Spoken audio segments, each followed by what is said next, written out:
welcome back to Hanna Worldwide and Friends, the podcast about living abroad. Thank you so much for listening again, and I hope you liked the other episodes as well. I'm very sorry in advance. In this coming episode, my voice is sounding sometimes a little bit robotic due to a little echo, so I'm hoping you will still enjoy it. And please follow me on Instagram if you want to, and hit the like button if you enjoy the episodes. Thank you so much.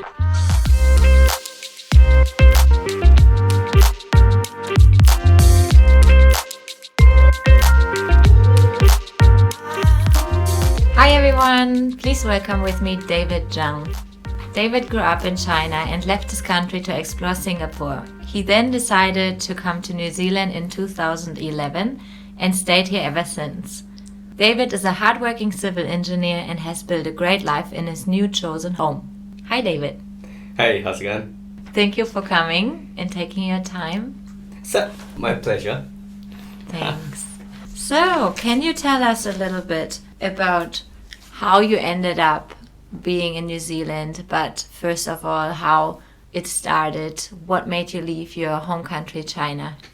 I think it all started in high school. I was like about 2 years through my 3-year high school, and I was constantly fighting with mom that my grades aren't great because I wasn't really studying. And to a point where mom be like, well, if you don't like it here so much, why don't you go overseas? So being a stupid teenager of me a few years back, and I just gave her a shrug and said, yeah, whatever. And not knowing how efficient my mom could be, next thing I know, I'm on the next flight to Singapore. Wow.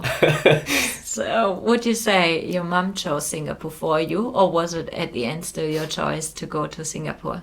I think, yeah, Singapore, yeah, that was pretty much mom's choice.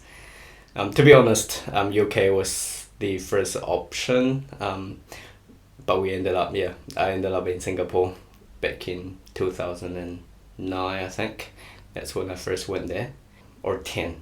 Spent about just over a year there, pretty much finished my high school, and went home for a bit, just decided just reevaluate and try to find a different place to go, mainly just because Singapore, in a way, it's a different country, but it feels like home in a lot of places. Just I feel like if I was to have this overseas experience, I might also make it more different.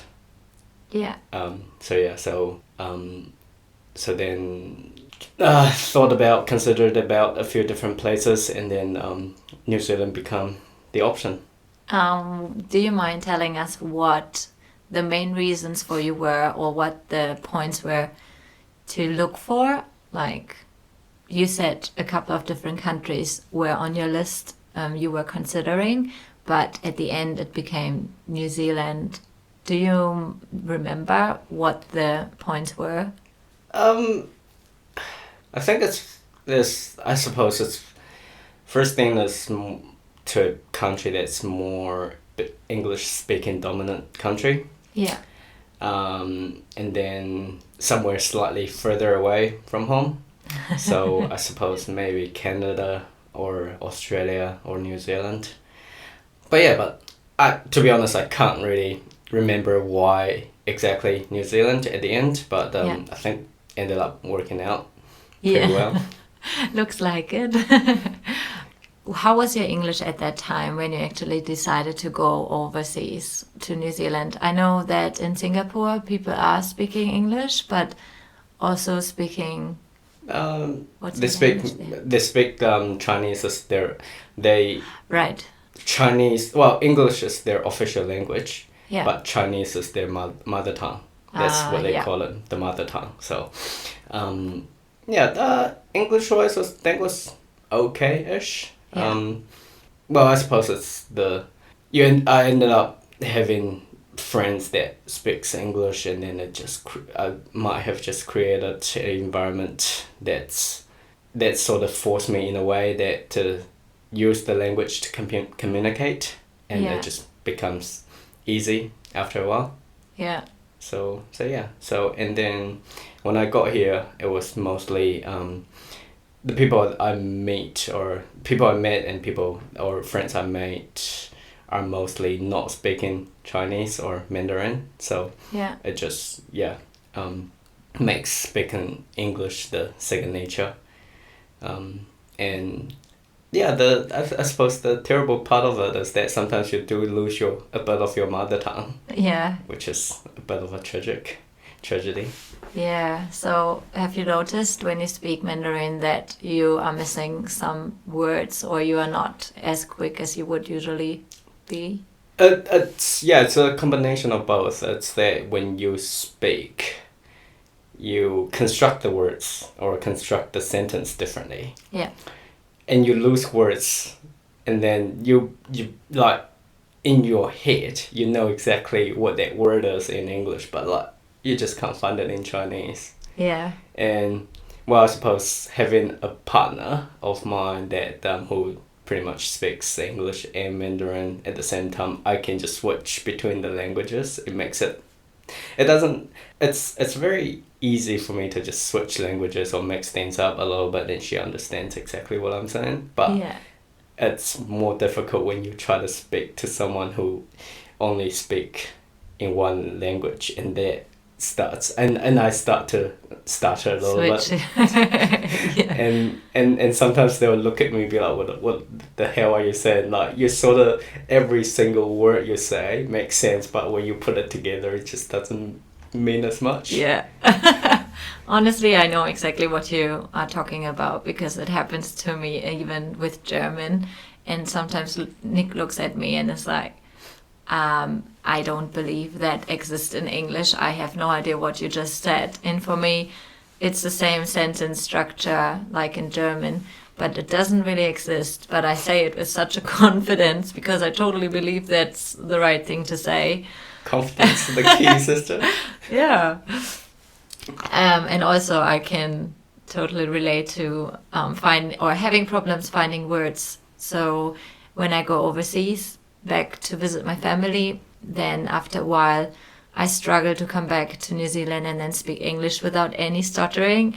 And if someone is now talking to me from home, I sometimes have the English word immediately in my mind, but then the German word doesn't come that easy. So I'm sometimes like, what is that word in German again? And lucky enough, some of my friends speak English really well as well. So they can then be like, oh, this is the word. But when I talk to my mom, and my mom is not that great with English, she's trying her best, but she's still really basic. If I say a word she doesn't know, I don't need to ask her what's the word in German because she doesn't even know what it means. So, yeah, it's tricky sometimes with two languages. It's like a perk. It's definitely a really big advantage, but can be interesting. Certainly is. So coming back to high school, I'm actually quite intrigued to ask a couple more questions about that. So you were really young. What would you say? Because you haven't finished high school yet at that age, right? Nah. So when did you go to Singapore? How old were you? I think went to Singapore when I was 17. Yeah. Yeah, it was just a time that I was just finished the second year of high school, but in high school in China there's 3 years only, so it's like I'm more than halfway through, but it's just the grades are terrible to be honest, because I just can't find any interest in biology, in history and all that sort of subjects. Yeah. But then it's something we have to study, and then that wasn't for me. And I've tried to force myself to do it. I just can't motivate myself enough to do it. And I suppose it's me being a stupid teenager that just feel like I got other things I want to do. I want to play video games. I want to go hang out with my mates. I want to go play basketball, all sorts of stuff. Yeah. It just feels like there's so many other things I could do rather than studying. But unfortunately, studying or grades are a pretty big thing in China. So Yeah. there's the unavoidable fight or talks with mom, and it just ended up being, hey, how about you try somewhere else? Yeah. So how did that go? Did you feel like it's a punishment, or did you actually liked the idea of studying somewhere else? I think I never see it as a punishment. I think me being a stubborn person, that I hate to say or just hate to admit that I was wrong or anything like that. So when mom said you're going to Singapore, I'd be like, okay. So it's like it was, and all the fact that it only caught up with me a few months after that I arrived and started studying in Singapore. That feeling just caught up with me. That hey, actually, all your mates are about so many miles away from you that you have to take an international flight to go home to see them, and you can't do it all the time. I was like, holy. That's when I realized, oh, actually, I'm actually a bit far from home, especially when I was just 17 years old. Yeah. But I was actually okay. I've made some friends there, but I think more importantly, I ended up learning how to live with myself, how to be with myself. I actually went to movie theaters quite a few times by myself, and I enjoyed it quite a lot. I wouldn't play basketball by myself. I do a lot of things by myself. I feel like I was alone a lot of times during that time, but I never actually felt lonely, which is quite good. Yeah, that sounds really good, because I could not imagine leaving my home country with 17 because my mom thinks that's the best idea for me.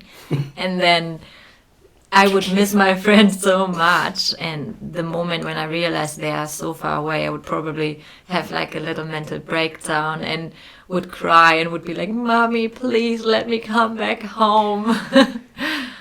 Yep, again, me being way too stubborn to say anything or do anything. I was just like, okay, it's my life now. It's the new chapter. I'll just live it. I'm free. In a way, it's quite good, quite liberating, and yeah. But it's also that now for a 17-year-old, you have all the time in the world in a different country. You get to do whatever you want. Yeah. And there's choices. I have to make choices. I have to a point where I'd be like, maybe actually I should study a little bit, since that's the main reason I'm here. And I think when I got to that point where I decided maybe I should have a primary goal, and which is study or at least education. Yeah. I'd be able to actually put my foot down and actually just actually pay more attention to school. Yeah. And I think that ended up so the grades I got from Singapore ended up providing that pathway for me to come to New Zealand for my Bachelor of Engineering study. Yeah. So that actually worked out quite well. Pretty awesome. And could you find in Singapore, when you actually decided to focus more on studying, was there any specific subject you found like really caught your eye and you were interested in, which made it easier for you to study? Yes and no. Well, I suppose even when I'm back in China, maths and physics, it's also always something that I like. So it's quite easily that I just I pick up maths and physics quite quickly when I was in Singapore. And I think there's some chemistry subject which I quite like at the time, because I think when we were in high school, we get to go to those chemistry labs and burn stuff and create hydrogen and stuff, and you got different color frames. Yeah. So I think it's quite cool. So I think just the subjects were quite easy to pick up. It's more or less like if I could actually get myself to spend the time and actually get the grades. Yeah. And so Would you say you had like a little shift of your mindset since you were now on your own, your mom was still in China, and you had all the responsibility for your life pretty much, right? So did you feel like that gave you a little bit more of an intention to build your life you want and to feel like, okay, if I mess it up now, it's totally on me, so I better do something good with it? To be honest, I've never actually thought about that. That kind of thought has actually never crossed my mind that I can't fail. I think that's one part that mom has done for me that no one else has seen, is that she'll constantly tell me it's okay that you fail. Yeah. It's okay that you do not achieve certain things. She never actually tell me, hey, you need to achieve this or that. It's never that. It's, she always, yeah, she's giving me that feeling, or that she make me know that she always has my back. Yeah. It's okay to fail. Yeah. And well, even the reason that when we had the fights about grades in China, it's not that because I'm not a straight A student. It's because I'm a straight D student. So that actually plays a big part, because literally that if I have passed all the subjects, mom probably wouldn't even worry too much about it. Yeah. But it's the fact that I've failed so many subjects, and I'm pretty much like, I'm like at the bottom of the class grade wise. So it's like, she'd be like, well, you go to school, the first thing you do is study, nothing else. Yeah. At least you need to get something out of it. Yeah. But I was like, well, I can't get anything out of it even if I studied, because it's useless information. But looking back, it probably is not. I just couldn't get myself to do it. And yeah, even when I got to Singapore, yes, I ended up having to be responsible for myself. But it wasn't too difficult compared to me being at home, because mom she's got a busy work life too, and she's having to travel domestically and internationally a lot. Yeah.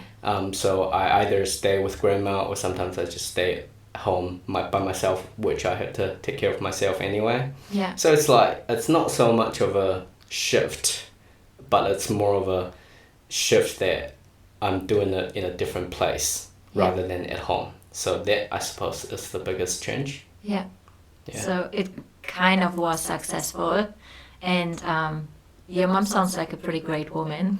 And I know we have talked about it before, that your mom is very busy and that she is like very independent. And would you say, because of her being so independent and kind of giving or allowing you to fail and trusting you that even if you fail, you will find your way back, made you that independent?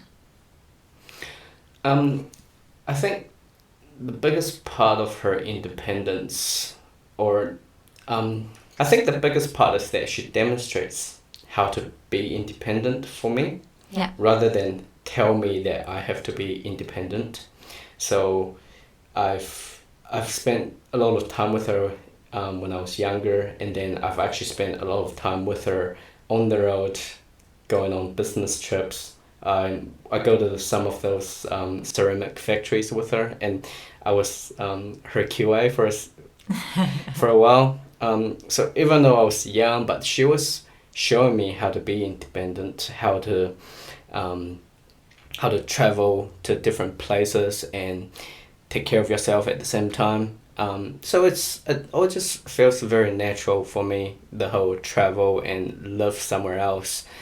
But obviously living overseas or in a different country, it's definitely a new experience. And I remember when I first flew to Singapore, mom only stayed there for a couple of nights with me, and she had to fly away, carry on her work, and then I sort of just stuck in that country, and it was quite good, because I really liked the MRT, the subway or the train system there. So it's quite quite good. That really allows me to go wherever I wanted to go. Yeah. And yeah, it's quite good. Yeah, sounds actually really cool. I think my mom would always try to have us as independent as possible as well, but I think she did it in a very different way. She would try to make us do things on our own, even though we are afraid, but she would support us, but then would tell us, no, in this case, you need to learn to do it yourself. You need to be able to live on your own, and you can't be dependent on anyone, not even us. But I feel like your mom pretty much did next level. It was like, okay, this is how I am. This is me being really independent and just being a really good role model in living that way of life, pretty much. Yeah, exactly. It's basically I'm seeing her being independent firsthand. Yeah. And that just really, that sort of independent, or that almost as a skill that I just sort of adhere to, and it just gets really easy for me. Which is great. I think that's one of the best gifts parents can give us, right? Like the skill of being independent, making choices, and still feeling supported, and not like you are a failure, or even if you fail, that's awful and you can't come back. Like, I think your mom did really well. Yep. I do agree. You can tell her. I do agree there. Yeah. So have you ever felt homesick or lonely? You mentioned already you never really felt lonely, but was there a moment you can recall where it was that you thought, okay, maybe I shouldn't have done it, or maybe a decision you made on your own because you had the freedom, but then you regretted that you were doing it this way? I think homesick is probably something that everyone experiences when you leave home. Yeah. I'm not a person that likes to regret decisions or since you're stubborn things has happened. I normally often look at like things, look at how I can change it, or how I can make it less regrettable for myself. But in terms of homesick, I think the biggest part for me was not being able to see grandma. And like I'll try to call her, and funny thing is it's actually make me more homesick after calling her than calling her prior to calling her, because it just makes me feel like I want to see her a bit more. But I suppose at the end of the day, I think I sort of accept the fact that everyone has a life, that I have a life that I sort of chose. I think if one day I feel like, hey, I really need to be by grandma's side, I'll try to make my situation in a way that I can drop things and then just go back home for a while, or for a year if I want, and just be with grandma. Thinking about being with her, it'd be nice, but it only makes this homesick but worse. So I suppose I'm more working towards, or place myself in a position that I'd be able to just leave stuff here and say, hey, I'm gonna be away, take a bit of a leave or a bit of a break from everything, and just go home for a bit and see what happens. I think that's the ultimate freedom, right? To be able to make a decision like that, to be, okay, there's something going on at home and I need to be there and I will go now. I think my biggest goal is also being really free, also financially free, so that I can afford going over whenever I'm needed to. So that, as you said, if you want to, because you must have spent quite a while with your grandma as well when your mom was away, or by yourself. So those people mean usually the most to us. And me having my parents and my friends and family back home, I have sometimes in the moments where I need to remind myself, even if I would live in a town or city in Germany, I would sometimes feel a little bit lonely, or I couldn't just see them straight away because of day-to-day stuff and my routine, and I would still have to drive at least 2, 3, 4, 5 hours depending on where I am in the country. So even the moments when I'm feeling a little bit lonely or I feel like I'm far away, I remind myself that even if I would be in the country, I would not necessarily see the people I want to see in that moment. Yeah. So that sometimes helps a little bit. But creating a life where you can actually be in a completely different country and decide when you need it to go over and see them for some months, a year, or however long you need it for in that time. Yeah, but like, to be honest, with the plans, the airport that's right there. If I really wanted to, I could have been on a flight, the next flight, and then just go home, be at home tomorrow. So it's not. Yeah, geographically we're quite far away, but if you put it on a day-to-day sort of thing, that I could actually be home tomorrow.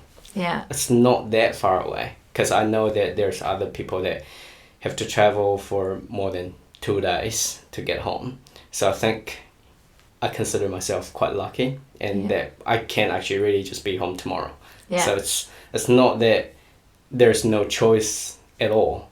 Yeah. It's that you just need to plan things. Well, you just need to make things work, and you can still be home tomorrow if you want. Yeah, I think that's what I would love sometimes as well, because having at least 27 hours probably with layovers and stuff, that you can't be next day home. It takes a little longer. That's sometimes what I'm struggling with. Like, just in case, you hear the bad news, which, to be honest, I'm always kind of not expecting, and I don't want anything bad to happen. But of course, living so far away, you kind of know it might happen. And not being able to be there immediately, that's sometimes where I'm like, okay, try to not think about it. But you're right. At the end of the day, the world is so small with all the techniques we have with the flights. And I mean, we have seen during COVID that got taken away a little bit from us, that freedom and the choice to go home just like that. You were also not able to go home during COVID, right? No, nah. But at the time, I also haven't thought about going home. Yeah. So that, so that wasn't too much of a factor for me. Yeah. I suppose, it's more just the lockdown itself, that you don't get to see people that you normally see. You don't get to do stuff that you normally do. I think that's the bit that sort of, that was the frustrating part. Yeah. That your whole, their daily life got so disrupted. Yeah, but that's nothing different to anyone else. Yeah. So, yeah. Fair enough. I know we talked about it briefly, that you can't really remember why at the end you chose New Zealand, except that it was a country which is not too far away and that it's a country which is having English as their main language. But is there anything where you would say, okay, New Zealand felt like a country where you can build a life? Or did you feel like you just go to another country and then you will see what happens? Maybe it's another country after that and another country after that? Or were you looking for a place where you can actually settle down? Nah, initially it was just a place where I sort of go to, a place for me to go to uni for my education. And once after my graduation, I got my first job here, and then one job led to another and another. It's sort of I just sort of spent a lot of time here. So initially it's supposed to be only 3 years, and now it's 11 years. But mainly I think, the answer is no, that I haven't actually quite planned what I want to do in this particular country or any country. Yeah. In hindsight, probably should. Actually, having a plan is not that terrible. But just sort of I got my degree here, ended up landing a job, and then actually I felt like there's a lot for me to learn here in the civil engineering industry, and there's a lot of good people that I met, and there's a lot of people that are willing to share and teach and mentor. So it just felt like, yep, that's a cool place that I can actually really learn and develop as a person and also as an engineer. So yeah, and I think that 11 years after, I'm still here. Yeah, which is great. Especially if you wouldn't have been here anymore, then we probably wouldn't have met. But it's pretty cool also to see how you slowly evolve from coming from uni, being an engineer, and having the first job, and then kind of growing into the next job and doing more and more things which are kind of important for the country as well. I know that New Zealand is really into engineering and is promoting it a lot, and is a quite well paid job when you hear from like a skilled job as well, which is probably on a skills shortage list, if I'm right. Yes, it is, yes. Yeah. How did you make your way to are you a citizen? No, I am a permanent resident here. Yeah. I don't think I will be a resident just because China does not recognize dual passport or dual citizenship. Yeah. So I don't know, maybe one day that decision would have to be made, but I'll stay as a PR for now. And yeah. And was it very difficult for you to get your visa? No, actually it was actually quite smooth.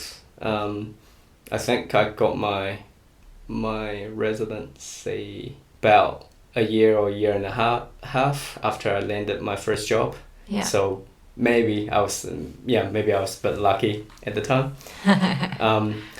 There is a little bit of hiccup, but I think it was my problem that when I applied for my residency, I also had to renew my open work visa at the time. Yeah. So I did it all by myself. Yeah. So and if I had paid a bit more attention, I should have applied the same type of visa, which is the open work visa, which allowed me to carry on working while they process my application. Yeah.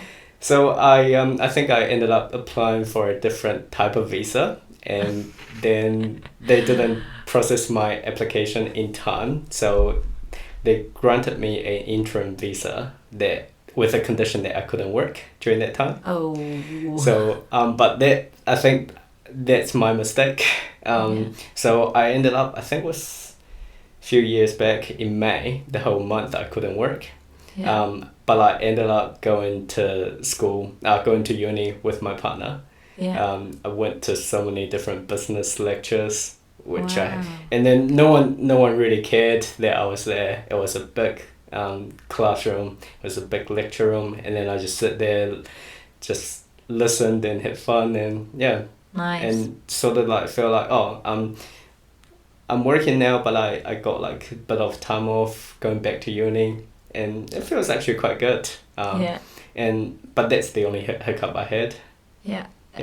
Isn't it quite funny that the main reason you left your home country was because of not really being so keen on learning and studying, and now you're actually really interested in things, you read more books, you go back to visit like classes with your partner in your free time.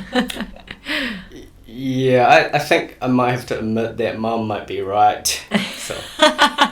Oh, I would love to maybe when I edit this, I'm just like repeating it over and over again, and then you can show it to your mum. Mum might have been right. Yeah, she'll definitely rub it in as well. Yeah, so with the visa situation, you had 1 month without working, and then they granted your visa for residency straight away? Oh, no. Or just they granted me the working visa at the time, so I can carry on working, and then I think at the time I had the two visa application in parallel, so the work one got approved earlier, so so I get to carry on working. Yeah. And then the residency is a separate one that they were dealing with in parallel. Yeah, I think I did it the same way. I just wanted to get it out of the way, and I applied for both at the same time. I'm not sure if that's... Like, I thought you'd have to be in the country for 2 years to be able to apply. But then COVID hit, and it got dragged out for so long. And I had to wait 2 years for the application to go through. And by then I was living in the country for more than 2 years, so it worked out pretty good. But I remember I had issues with my work visa because I needed to have the proof that I'm the only person I can do the job, and my company had to prove that no New Zealander has the same skills. I think that it's a condition where the company would have to show that they can't find any locals that's suitable for the job. Yeah. Which makes sense in a way that they wanted to prioritize the jobs. To make the jobs more accessible for the locals. Yeah. But I think same thing is happening in Singapore, where they only accept really highly skilled or highly technical person into their country for jobs. Yeah. So I think it's quite similar. Yeah. Still beneficial for the country. Mm-hmm. Yeah. How do you feel about living now in New Zealand, knowing that the cost of living is relatively high and like most things here are quite pricey to buy? Coming from a country where everything is relatively cheap, how do you feel about that? Is there anything where you say, okay, sometimes I wish I would be back in China, or have you adapted so much that you don't really think about it at all? Like you said, I think the cost of living is relatively high. So I think it's higher than what it was a few years ago. Yeah. In the country. Well, yes, things in China, I think certain things in China is cheap. Like, say, for example, you can get a t-shirt for $20 in New Zealand. Yeah. You probably get the same t-shirt for 20 Chinese yuan in China, which is equivalent to 5 New Zealand dollars. Yeah. But I think it's relative in a way that if you spent the New Zealand dollar in China or some other Asian countries, you probably find the money is more valuable. Yeah. Thus, that the cost of expenses is lower. But I suppose the income here is slightly higher compared to other countries. So in a way, it's all relative that things might be cheaper in that country, but their income is slightly lower. So it all work out that you probably buy the same amount of stuff, or even you buy less amount of stuff in other countries. Yeah. But if you're just looking at purely on the price itself, yes, the price here might be more expensive, but we also earn more. Yeah, but I think we actually might not be that far off.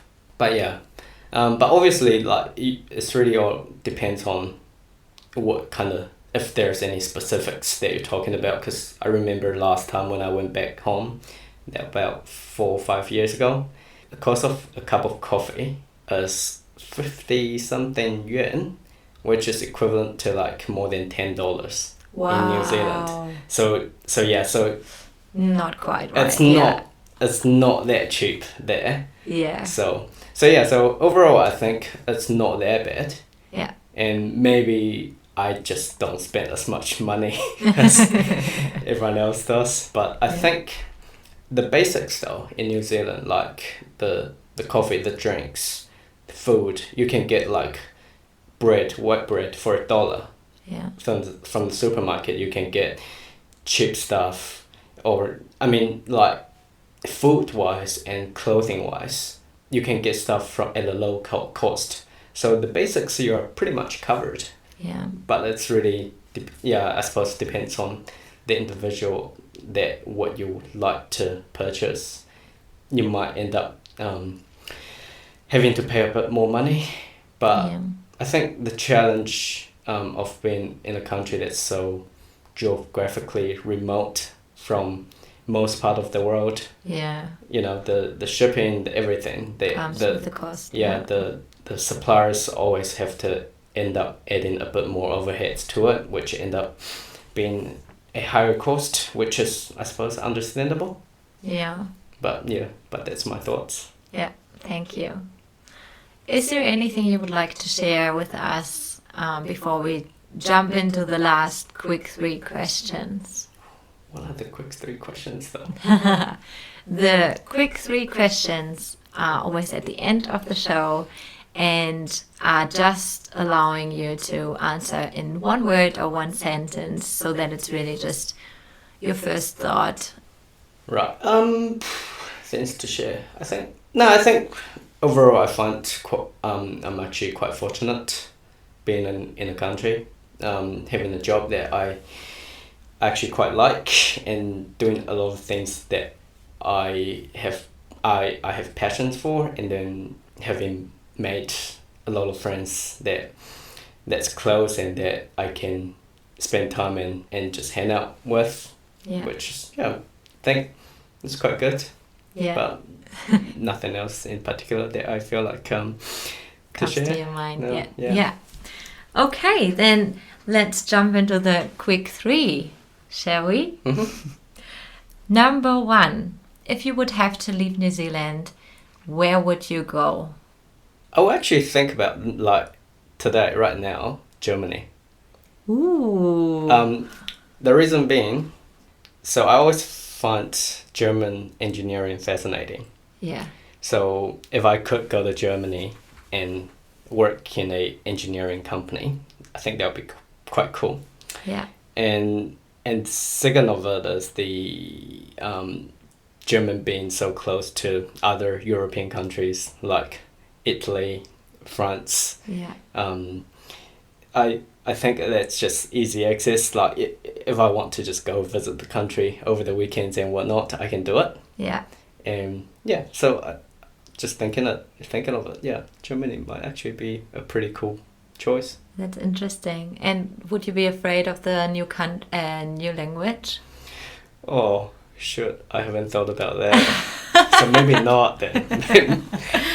I mean, people are speaking English in Germany as well, and especially really international companies are always going to be in English.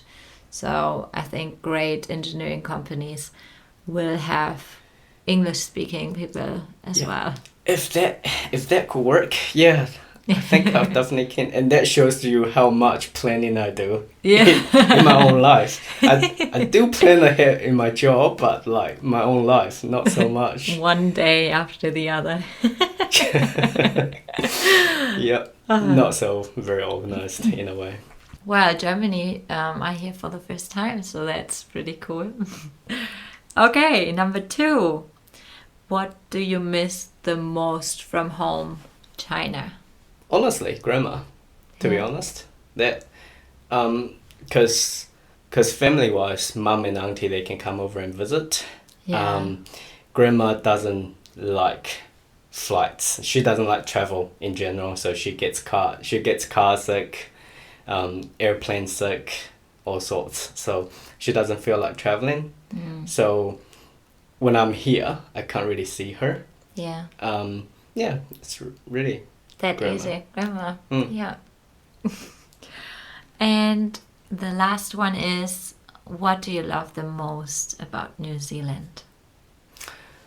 I think it's the people being really laid back. When I say people being really laid back, it's not so much they're really relaxed, they're really chill, but it's more of a fact that they don't take things way too serious. Yeah. Example being, like, I was in Waiheke Island a few weeks ago, and me and my partner, we went to so many different wineries. So it's great seeing beautiful. It's so nicely built, maintained. Everything is just neat and perfect. Yeah. And you would have thought that they spent so much time and effort maintaining such beautiful estate they will be like, oh, if you're not spending money here, I don't want you to just walk around here lingering around. But the fact is, they don't even care. We went there, we just found a place to sit. We ordered, we were one tasting at the time, but no one cared. There's like so many seats there. You could just really just drive up to their winery and just sit down.